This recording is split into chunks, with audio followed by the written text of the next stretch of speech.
think I've heard this out of your mouth before, and I think it's important to repeat. In this case, do you think that Breonna Taylor was a victim?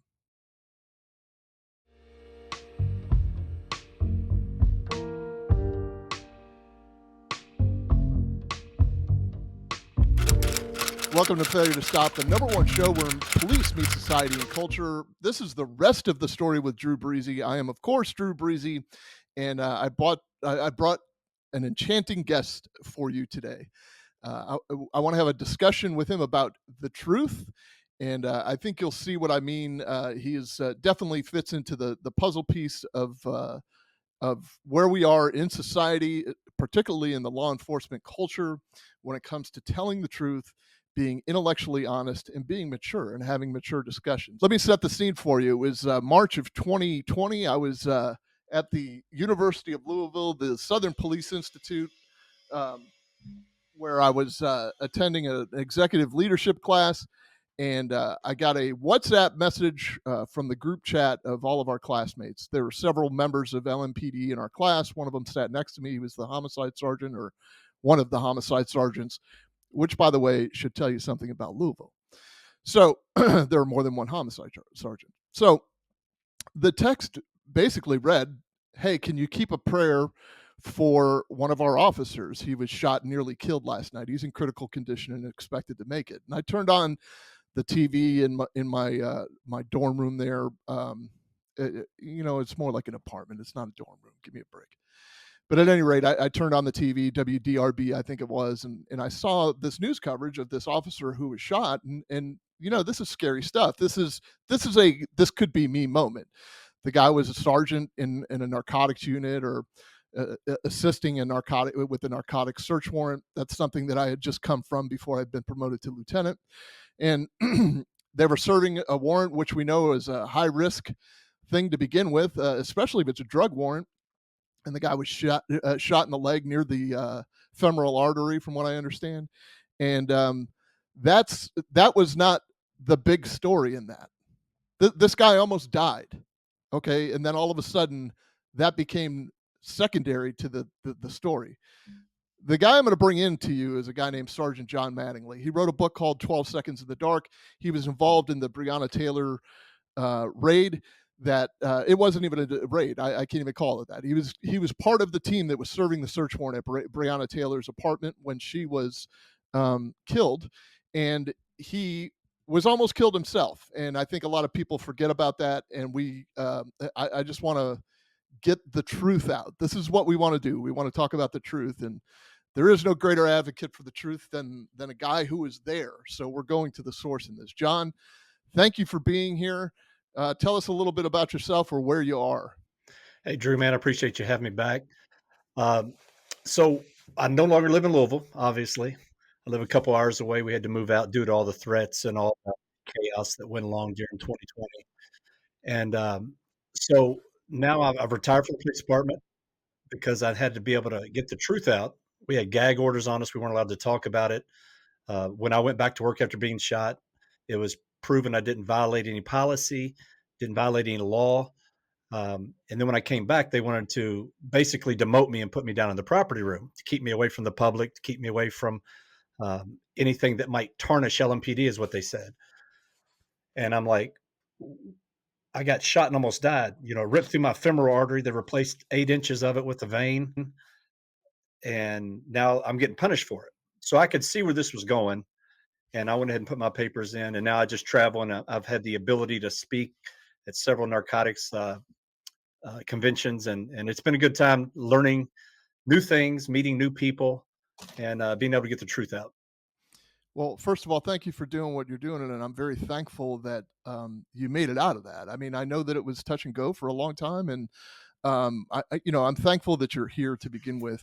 But this all starts with the truth. This is something that you just talked about. This is something that I'm passionate about, and I make the case that when you're intellectually dishonest about what occurs in law enforcement, and you're hearing an example, folks, of somebody whose agency was being intellectually dishonest with this guy. When you don't have the emotional maturity to explain exactly what went on, Just be honest with the public. This is what happens. You don't just wreck the career of a guy who served for 20 plus years, who attained the rank of sergeant. You don't just you ruin his family. You ruin his ability to live peacefully in the community he grew up in, and you besmirch his good reputation, which was stellar up to that point. Obviously, he wouldn't have been a sergeant. So, John, where did you grow up specifically, and what kind of background did you have that kind of pushed the truth? Yeah, so I grew up in Louisville my entire life. I actually grew up in the impoverished end of town.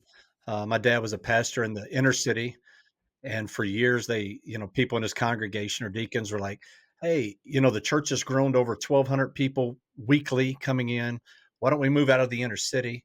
And his stance was, "No, this is where God wanted me. I'm here to help the people that other people don't want to help." We had a very mixed congregation, black, white, Hispanic, and I was engaged in that my entire life growing up. So it gave me an advantage. I feel like when I became on the police department, on dealing with different cultures and backgrounds, and even living in that environment in that end of town. I saw drug deals, I saw fights, I saw a person was murdered across the street from me. So I was able to be entrenched in that enough. Now, he definitely had us polarized or blocked from a lot of the negative things, but I was able to see it. You can't live in it and not see it. And I think that really helped me on the police department engage with people and understand where they were coming from and not be as judgmental. So you were taught good fundamentals in life. Were you known reputation wise within that community or within the church at least? Were you well known? Oh yeah, in the church community and the people that came from that area. I played ball at the park, so I knew some of the guys that later on I ended up running into on the street in a negative way. But so yeah, people knew me. I wasn't one of the local, guys that had all the notoriety because most of those guys were either your drug dealers or your gangbangers. In the spirit of intellectual honesty, I don't mean to put you on the spot, but I think I've heard this out of your mouth before, and I think it's important to repeat. In this case, do you think that Breonna Taylor was a victim? Yes. Yeah, I think here's my view of Breonna Taylor. And this isn't just from this experience. This is from 21 years of policing, from living, like I said, in an area I grew up in. These females are taken advantage of every day. So she was raised in a household where her dad's been in prison her whole life. Her mom didn't raise her, her grandma did. Her grandma eventually passed away in the last few years, and her mom kind of reunited in her life. And so these type women are constantly looking for someone to fill that void of the father figure in their life, someone to love them, someone to protect them, take care of them. And that's what was going on in this case.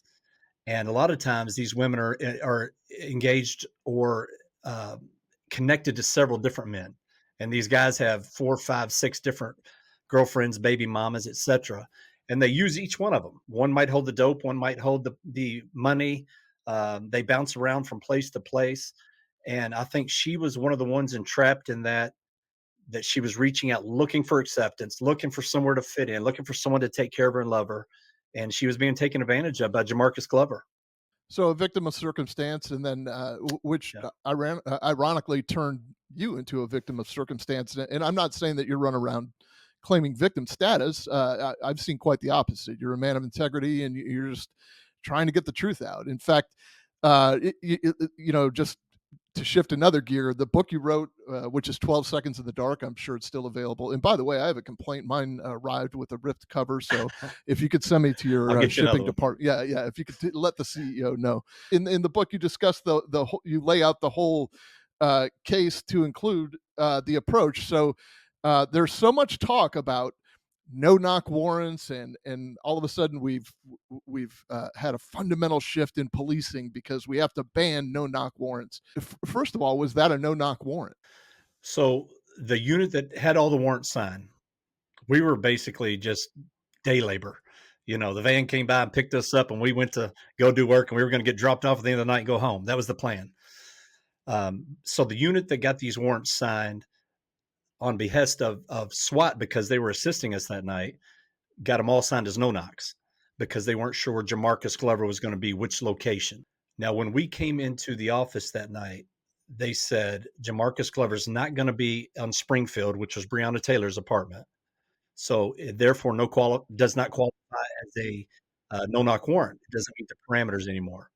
So, at that point, they said, "Knock and announce," and they went above and beyond and said, "Matter of fact, knock longer than you normally do because this is a heavy-set female. She's home alone. Give her time to come to the door. There's no boyfriends, no dogs, no children."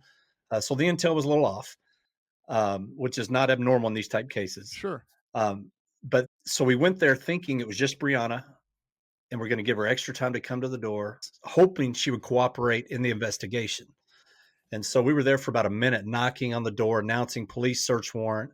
A neighbor came out and confronted us because we were being so loud.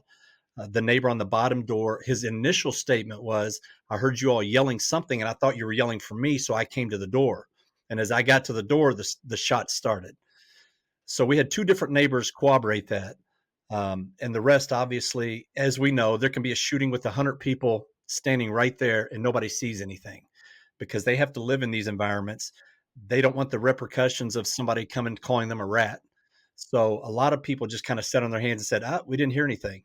They didn't even knock, which Kenneth Walker even says we knocked and he heard us saying something, but they didn't know what it was, is what he said at the end of the day.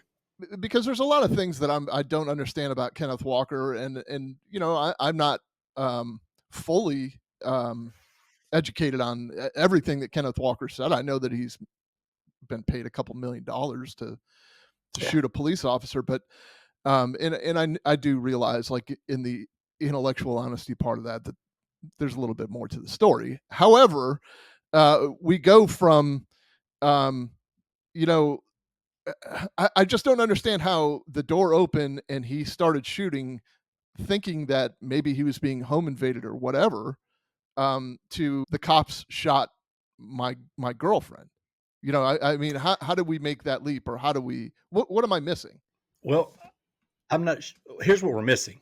So one of the officers that showed up on scene, he's the actual courtesy officer, so he lives in that apartment complex where Brianna does. He's good friends or friends with Kenneth Walker. Went to middle school with him, high school with him. Knows his mom.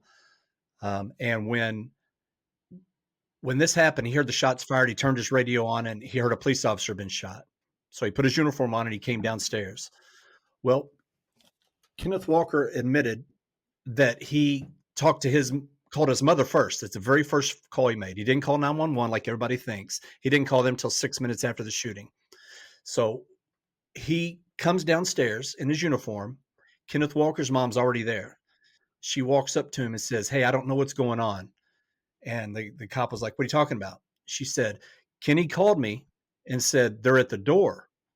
I said, "Who's at the door, baby?" And he said, "It's the police. I got to go." And he hung up. So we don't know when that call took place. We don't know if it was before the door actually came open because they had a minute. He got up, got dressed, got a gun. They both came into the hallway and were waiting for us. So was that call taking place before, or was that the call that took place after, which doesn't make any sense? Because in his testimony, he said, "When I called my mom, I said they came in and they killed Brianna." And then when he calls 911 6 minutes later, he says, "I don't know what happened. Somebody just broke in and killed my girlfriend."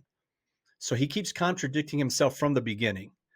And when he first comes out of the apartment, and this is all on video, he says, "Brianna shot us." So this guy has no integrity. Everything he says is a lie.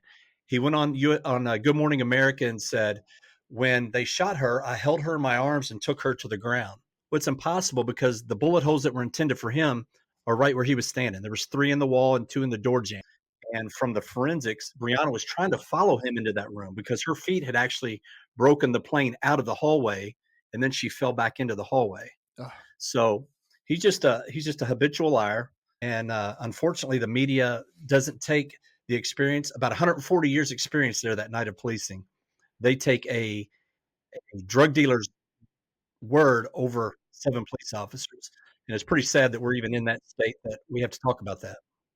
Well, that's why I say it's so dangerous for police officers. It's dangerous for society because it's the first to the microphone. Really, I mean, I know that Benjamin Crump, the attorney, got to the microphone and started perpetuating lies like they shot and killed her while she was in her bed, and all of the things that The the bit that he came out with that everybody went with is he said we were at the wrong apartment. Yeah, right. That He you're said we they were were at the hitting wrong the wrong apartment. She address. was in bed asleep. And the sad thing is, the city had all this information at their hands from day one, and they refused to put it out and debunk the lies that were coming out. Because when you've got somebody like a Ben Trump who comes in, because now he's got Ahmaud Arbery that he'd already uh, began to represent, and then he represented Breonna Taylor after, and then George Floyd happened, so he had all three of them. He was conflating them all together as one case. These white supremacists coming in, killing our unarmed black people, and so people bought into it. And our government, our city government, and chief had the opportunity to come out and say, "Wait a minute, pump the brakes. This isn't true." But they didn't do it for whatever reason, and we're not sure. They won't talk to us about it. It's just it's a crazy thing. Yeah, this is what I'm saying. You know, when you throw a man of integrity to the wolves, somebody who almost died in service for the people of his community, it's going to have a chilling effect on the rest of the agency. It's going to have a chilling effect on the rest of law enforcement. And when an attorney gets on and perpetuates those lies, and nobody stands up for that guy, and nobody says, hey, slow down a second. We gotta. There's another side to this story. Let us have the opportunity to tell it. um, it's going to have a ripple effect where people start leaving the profession, and when people start Right. bailing on the profession because they don't believe that their city leaders have their back, they don't want to be indicted, and they don't want to be killed. They don't want to die in the doorway of Kenneth Walker's apartment over some stupid dope. um, it's going to make society less safe, because if there aren't any quality, high integrity police officers left, or there aren't, who are you going to hire to do this Yeah. job? And who's going to be dumb enough to walk into a job like this and say, "Hey, I'm fine. I'll just go out and try to enforce the laws. If I get shot, I get shot, but I'm not going to shoot anybody else. So don't worry. You don't have to have my back." No one's going to do that. That's insane. No. So have you had other have you had the opportunity to speak with other people who have been in similar situations in law enforcement Oh yeah. nationwide? Matter of fact, I'm supposed to call a guy back today whose friend in Austin, Texas, is going through trial this week for doing his job. I've talked to several people. Man, there's this poor DEA agent, female up in Michigan, whose husband was a state police officer, who they pulled him from the road, from the highway, and they had these individuals riding dirt bikes, four wheelers, all that through the streets, doing wheelies, blocking streets off, doing the thing we see all over the nation right now. And they put a task force together, put her husband on it, and said, "Hey, go stop these people. Here's how you do it. Go stop them." So they're going to stop this four wheeler, and they pull up beside him, trying to get him to pull over. He won't pull over, and he reaches in his waistband and is coming for him. So the officer shoots a taser. Okay, not a weapon, not his pistol, but a taser. One of them goes in the guy's afro, and the other one misses him. So we know that has no effect on him, right? There's no electricity, no energy going through him because two prongs aren't in Yeah, him. there's no connection. And so I don't know if the pop of the taser or if he saw him pointing something. Well, the guy adjusted his steering wheel. He ended up flipping the four wheeler. Well, about 4 or 5 days later, he dies in the hospital from his injuries. Guess who they charged for murder? And guess who's in prison right now? That officer who shot the taser that had no effect on this guy, doing what his department asked him to do, pulled him off his normal duty to do this. And now this guy's in prison. And that's just kind of the state we're in right now. And I've got story after story like that people call me and are like, "What do I do?" And I don't know what to do. I can tell them how I got through what I did, but I wasn't charged, fortunately. I think if I hadn't been shot, they would have, but because they charged everybody around me. But, you know, I don't know what to tell them. I'm just like, man, just bury in your faith, dig in your faith, put those around you, and we'll try to support you as best we can. Well, speaking of being charged, I mean, and I hate to keep jumping around, but in theory, if Kenneth Walker didn't know, and you don't have to answer if there's like a legal issue with this or whatever. In theory, if Kenneth Walker didn't know you were the police, was he not firing blindly at people? You're going to hear arguments about he has the right to protect his home, and it's funny how the gun control advocates are silent when it comes to him protecting his home and shooting a police officer. But They're um, not silent. They're for him. They're right, that's against true. police. That's true. But Yeah. so if he's firing blindly, how is it that I believe Miles Cosgrove was federally indicted for. No, that was Brett Hankinson Oh, was. I'm sorry, Brett Hankinson. Yeah. Forgive me. Miles was fired, but they did not end up indicting him, which is the right thing. So Brett. So was it Miles? Was Miles actually the one who shot Brianna, or has Yes. that been determined? Okay, Yes. and Yeah, so we both shot her, but they said they believe his bullet's the one that killed her. okay, so Brett Hankinson was indicted, if I'm not mistaken, by the U.S. Attorney's Office, by the Department of Justice. Merrick Garland made a big show of it.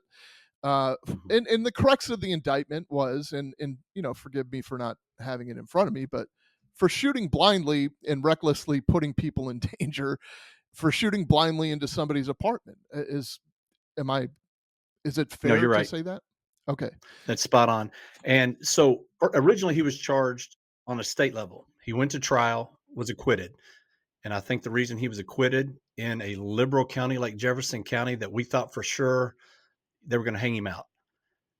After 2 hours of deliberation, they came back and acquitted him. I think it's because they finally were able to see the truth. They heard the truth during that trial and were like, oh man, this we hadn't heard this in 2 years. Where did this come from?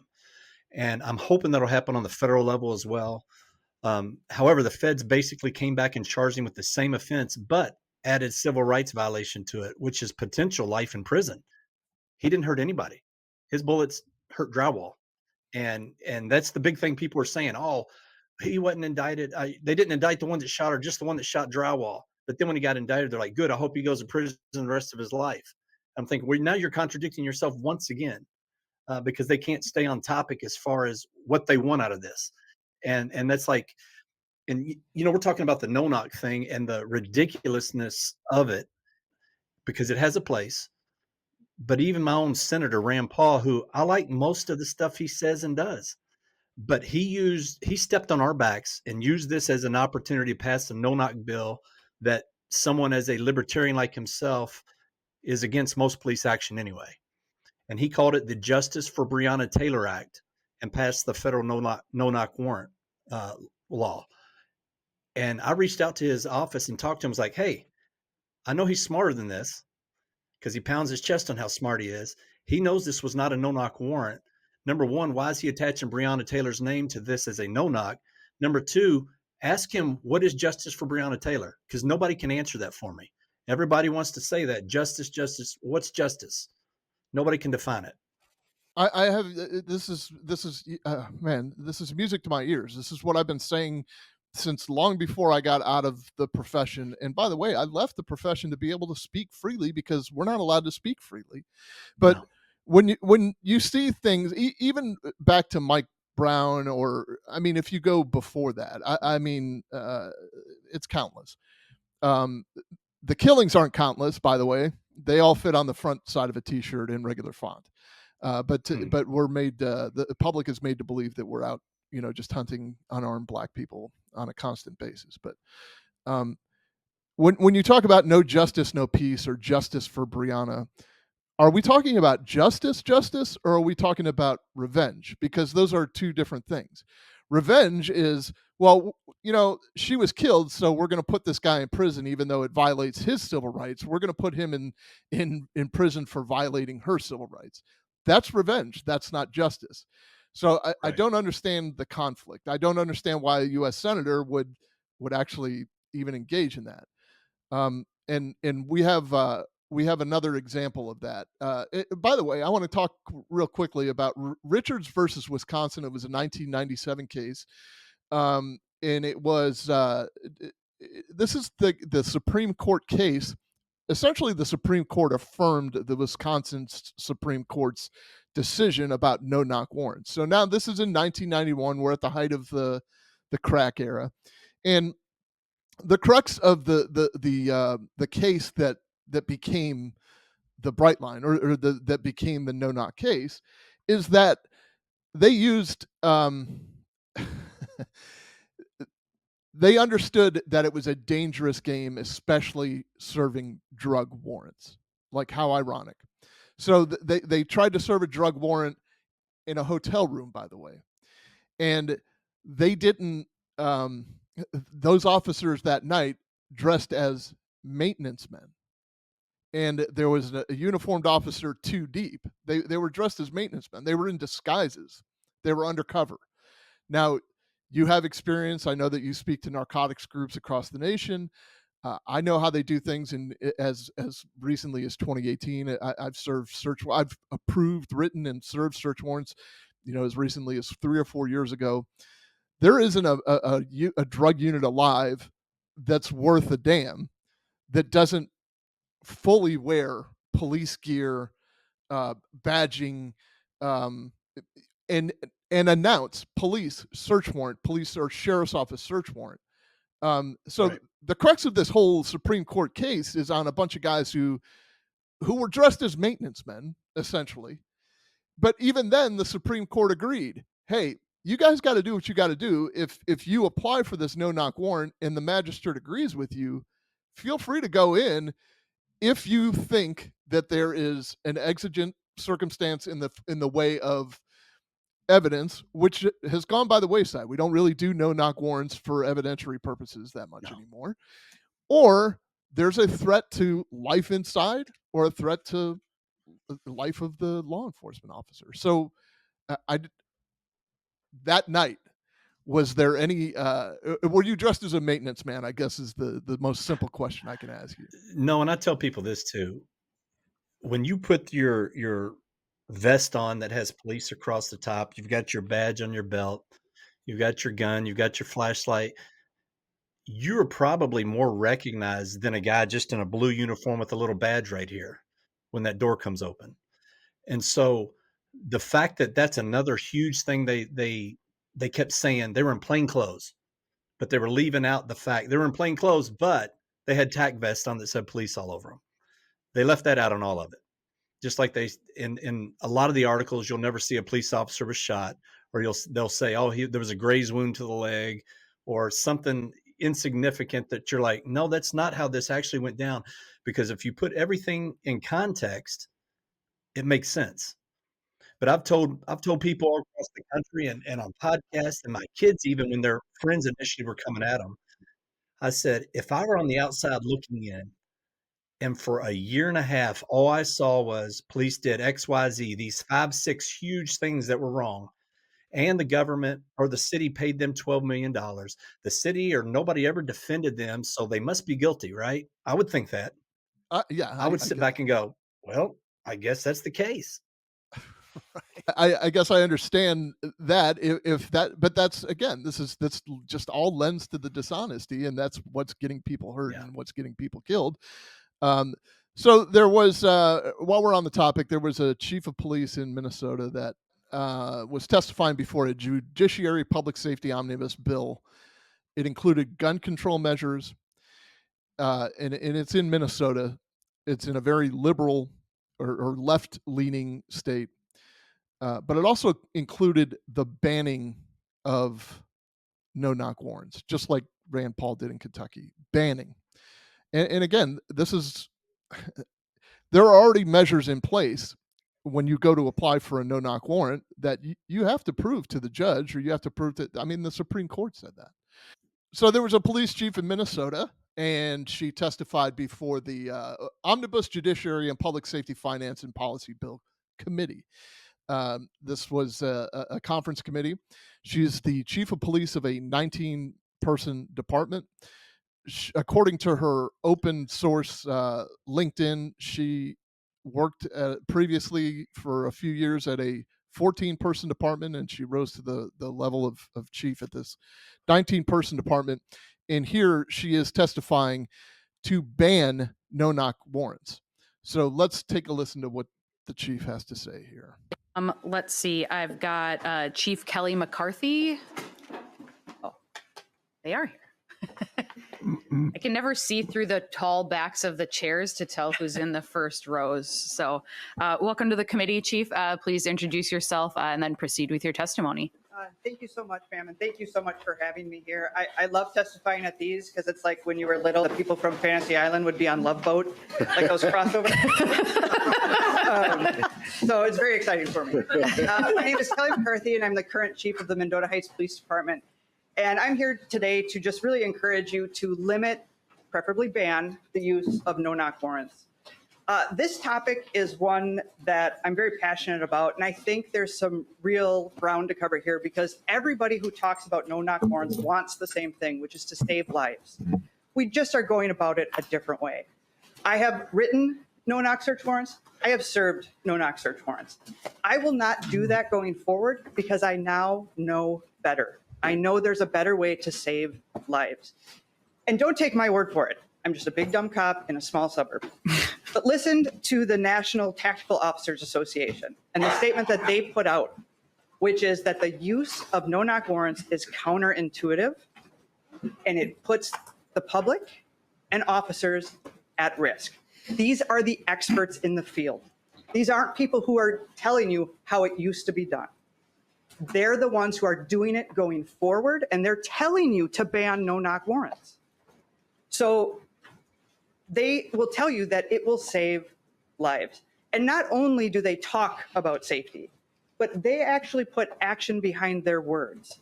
And you can imagine tactical officers were a little bit displeased when their association put restraints or came out and told them, what you're doing is dumb. So what they did is they brought their executive director and their head of training to our statewide Tactical Officers Association, and they trained our tactical units in a better way to do these, which does not include no-knock warrants. So we know better. Please, let's do better. Let's save the lives of our constituents and of our officers. And of course, I just want to make sure I don't have any else with my notes.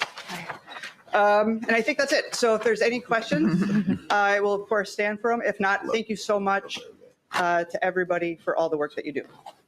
Any member questions for Chief McCarthy? I'm sure they will stick around after we have the other testimony. If there are questions, we can always come back to you. Okay. If you didn't catch that, and I know you and I have talked about this, John, but for those watching, if you didn't catch that at the end, she placed her notepad, she flipped her notepad up and it said, no-knock warrants are dumb. Ask that to the person who is a hostage inside of a place. I think they'll disagree with her. And when she talked about the NTOA, the National Tactical Officers Association, I have talked to them. She's correct on most of that. However, they still have caveats where they use no-knocks. But the stance now nationwide is to surround and call out or breach and call out. And our department went to that in our SWAT team probably in 2018, but they never brought us up to task on that. The last time they trained us on any warrants is the same way we've been trained for years, which is the same way we did it that night. And so, do I agree that things need to change from the old thinking? Would I ever go back and do another forced entry or a dynamic entry for money, dope, or paperwork? No, I wouldn't.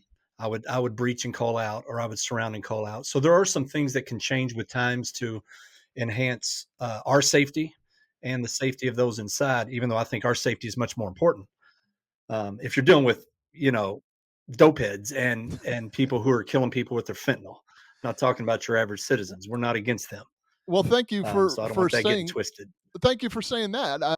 They're killing people with fentanyl. Now, listen, I'm not opposed to what she said up until the point where she talks about the ban, and I'm not. Yeah. I definitely, and we started this discussion about being intellectually honest, and thank you for pointing out what NTOA says, because it is a stance that they have where you can do more controlled entry or wait out the situation, or preferably search an empty house, but it's not always it's not always Not always feasible. feasible. So now Yeah. what comes to in mind, and what I have on the screen here is actually NTOA's stance on the matter. It's a PDF. You can download it. Anybody can download it and read what they say, because what it does not say anywhere, it's a PDF. So if you hit Control F for the search function, if you search for the word ban, you will never find that in there.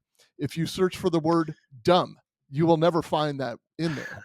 What they're essentially saying in the statement is, look, there is a better way to do things. And now she's hanging her hat on. She noticed she didn't bring up Breonna Taylor or whatever, because they have their own version in Minnesota, which is the Amir Locke incident. And if you're not familiar, they made entry into an apartment. I think it was looking for. They had a warrant for a murder suspect, and I believe they exercised the no knock, and they went in.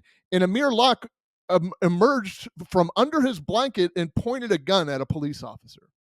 So he was shot and killed. And I'm not sure that knocking on the door for 6 or 7 minutes while they still have the leg to stand on, no pun intended, they still have Kenneth Walker's leg to stand on, basically, to say, I didn't know they were cops.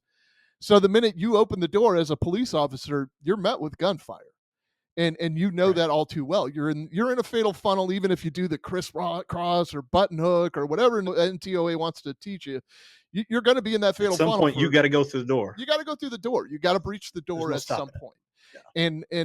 And that guy has a gun, and if he wants to take you out, he is going to take you out. Whether you now, if there's an option to do this by the element of surprise, and you have a crystal ball and know that he's in there with a gun under his blanket, don't you think that it's prudent to use that? I mean, I'm asking rhetorically. I don't, I think I know where you stand, but go ahead. Drew, the funny thing about this case, I know the lieutenant who's now, I think, a major or something, on that police department, and the guy that shot actually worked for him. And he also at some point had been over Derek Chauvin. So I asked this guy many things about this department, going, man, what's going on? One of the things his department failed to do on this case is they had another video from a different angle that showed him peeking before he came out with the gun. He knew they were there. He knew they were police. He chose his destiny at that point.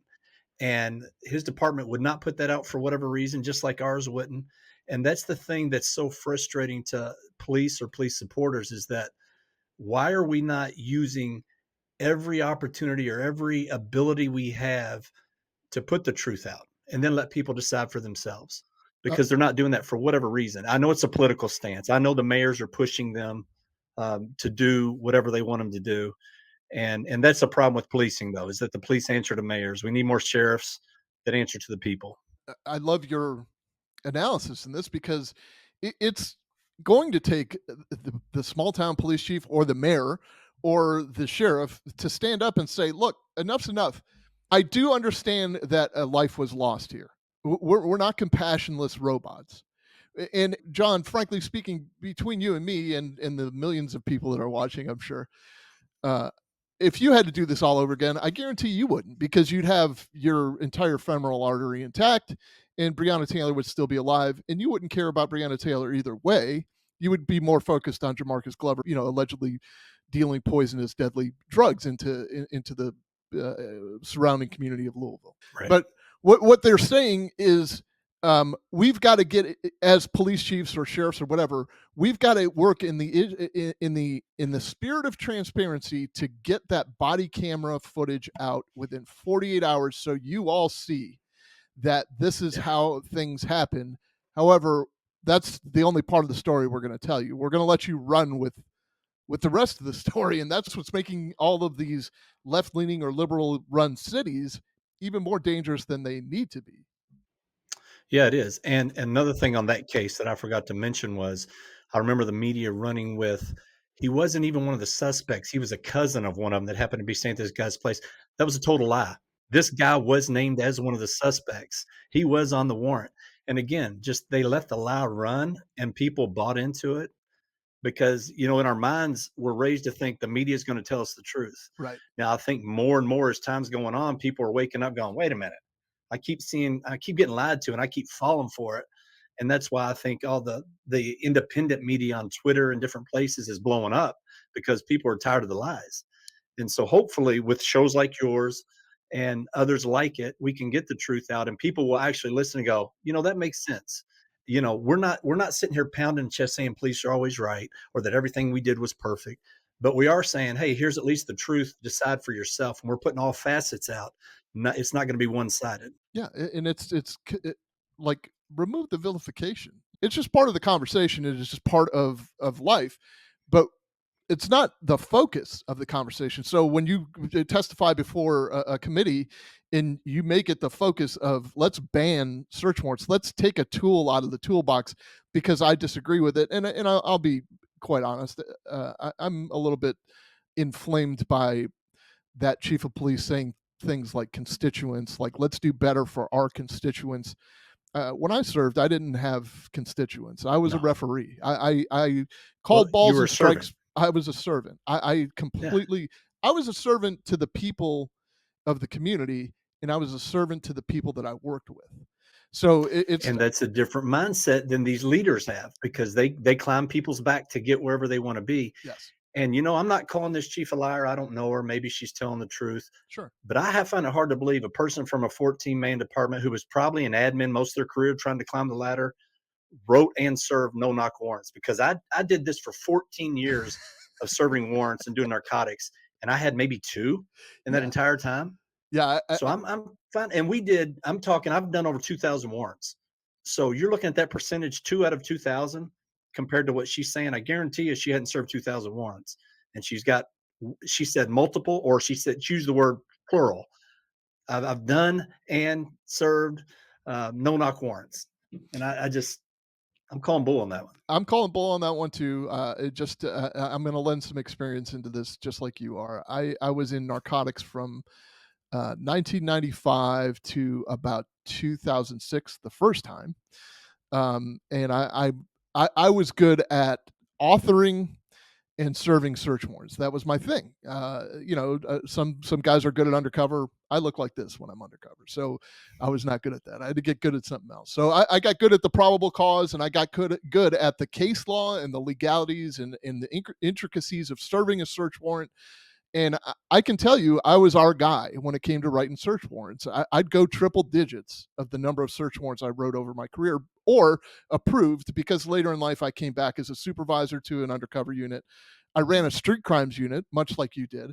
I ran a selective operations section, a group of detectives that worked a wide variety of crimes, but we served search warrants. In fact, my own agency had an incident where they shot an unarmed black male while serving a search warrant. My unit was the first to serve a search warrant after that one.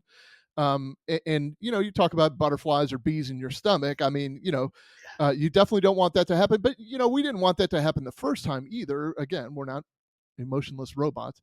But I am telling you from my entire career perspective, and I've been in some very hairy situations, serving search warrants on the fly, securing people inside a residence to go get a search warrant.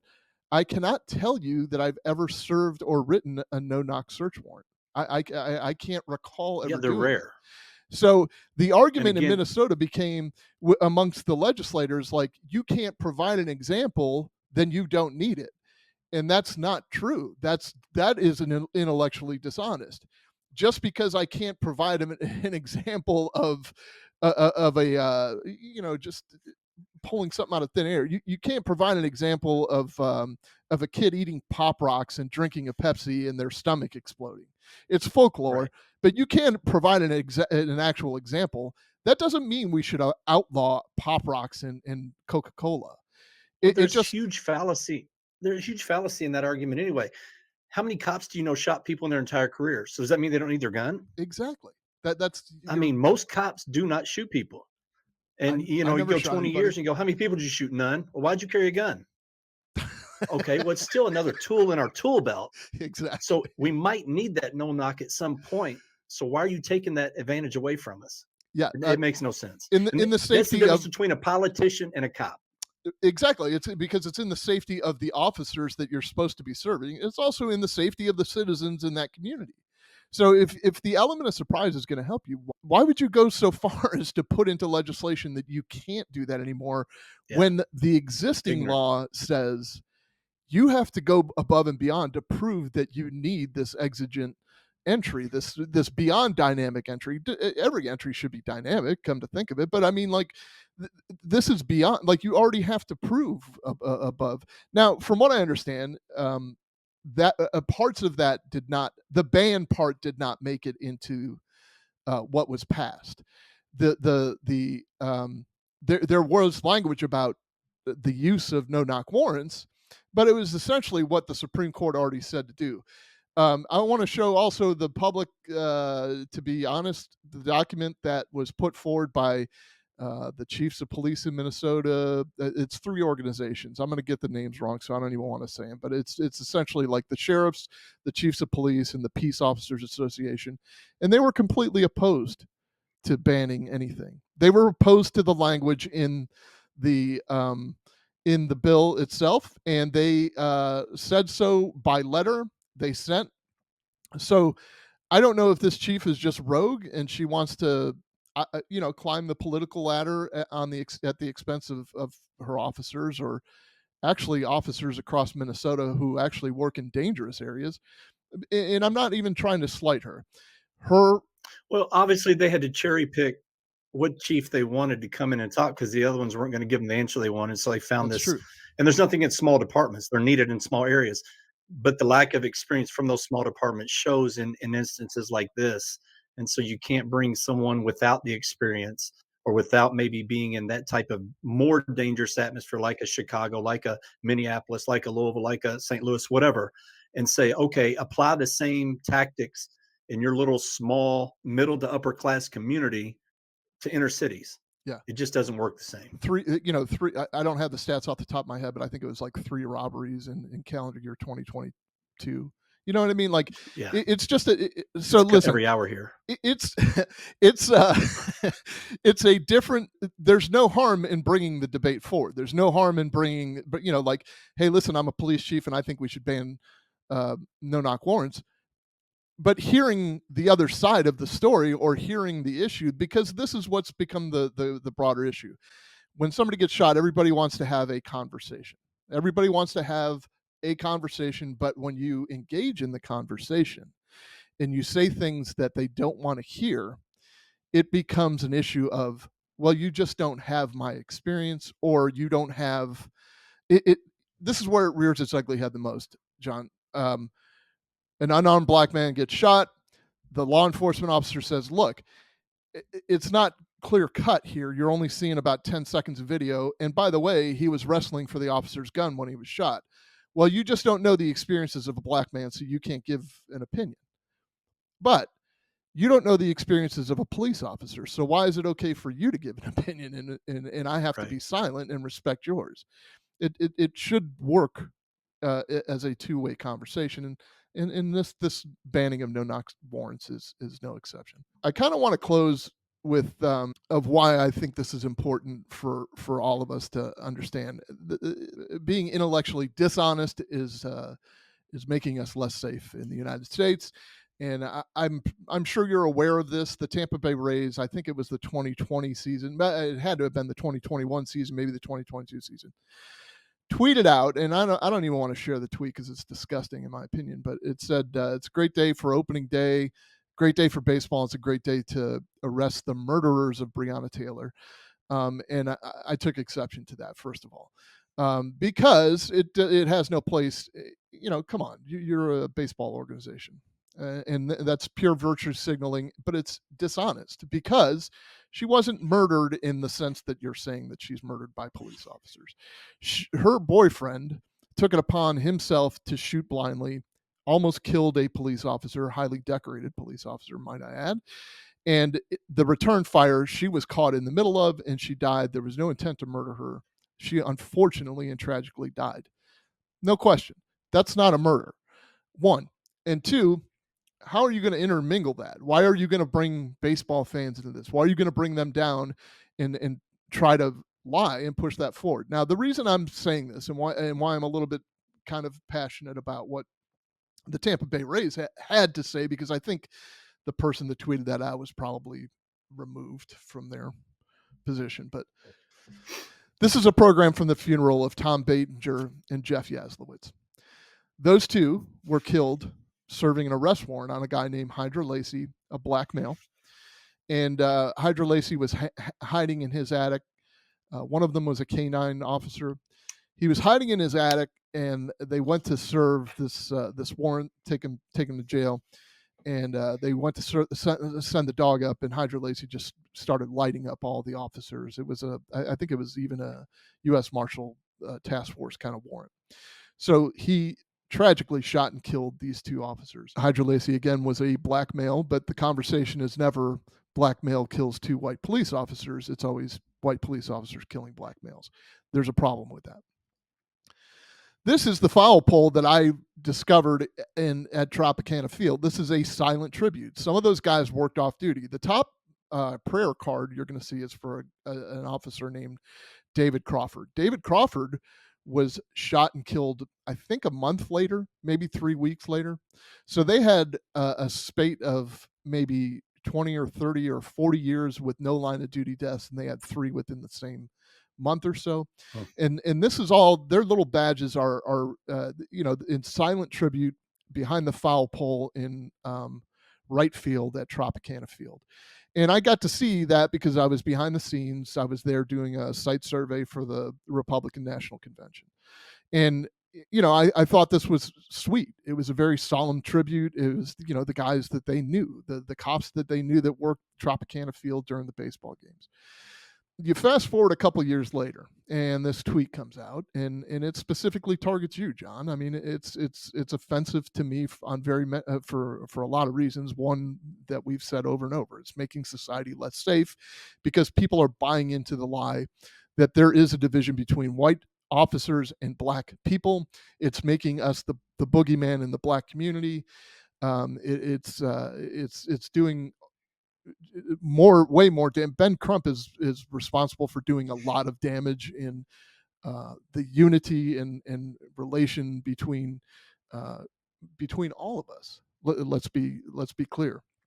So I ended up not going to several seasons of Tampa Bay Rays baseball specifically for that. They came back with a statement, and it was too late.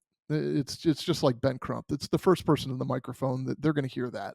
The retraction Right. is maybe a small percentage, 10, 15% are going to see the retraction.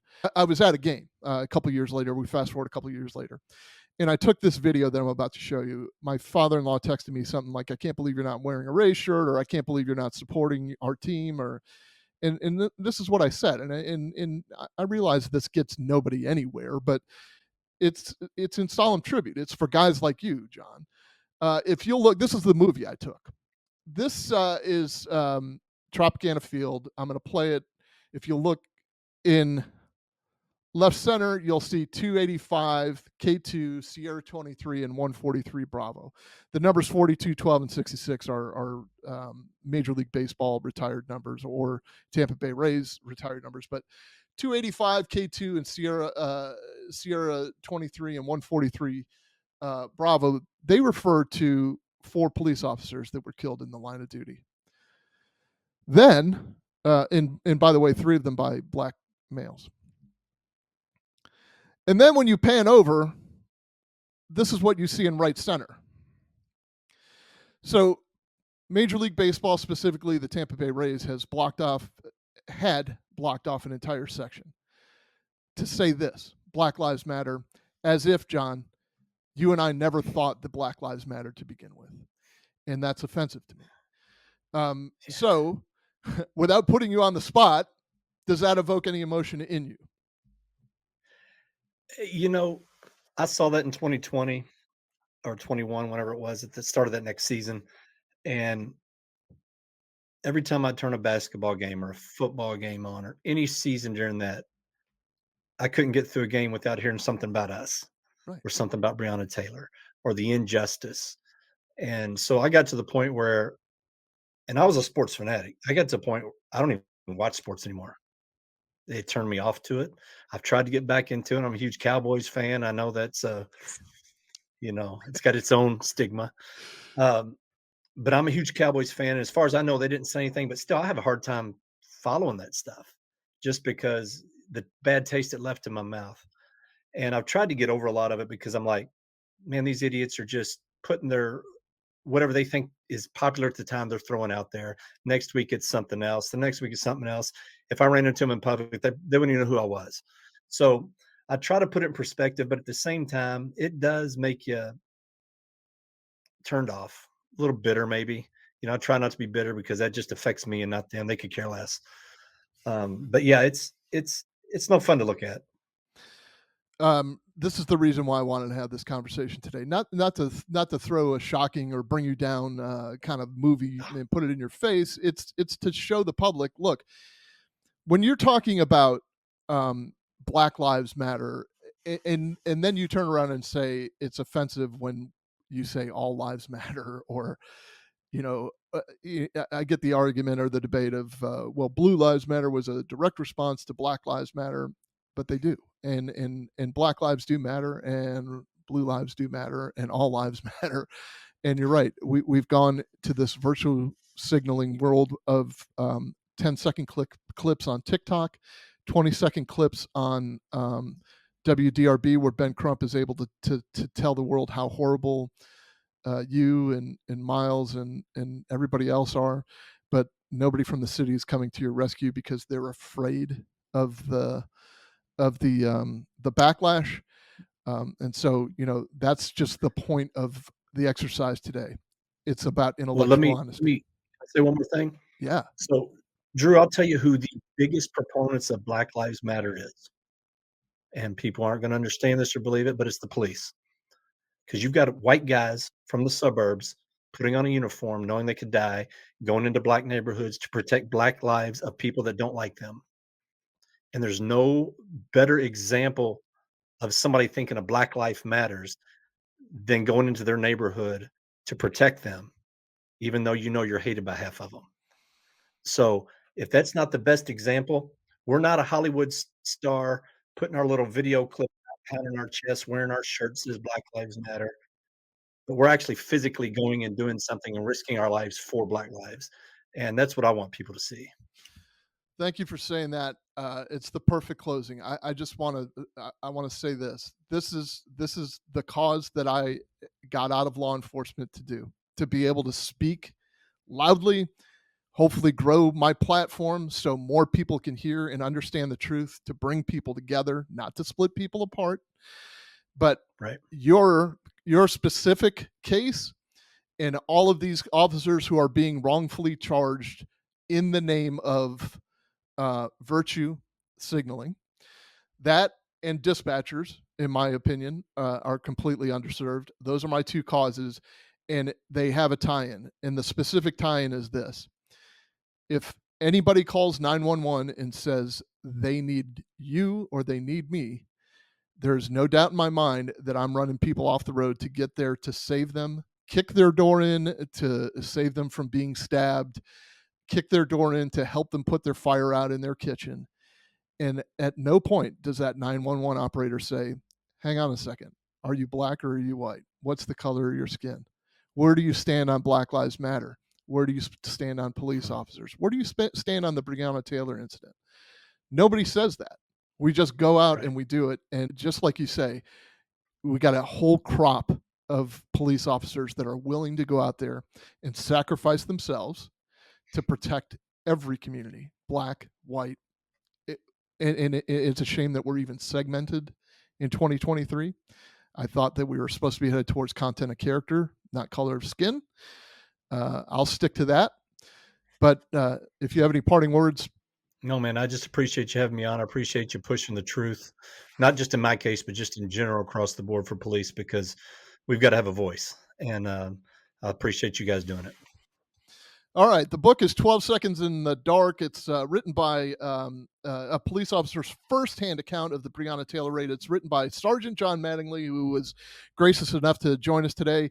I'll put his contact information. Listen, he is a good hire. If you want to pay to have him come speak, I think that would be a great thing. He's got a great message.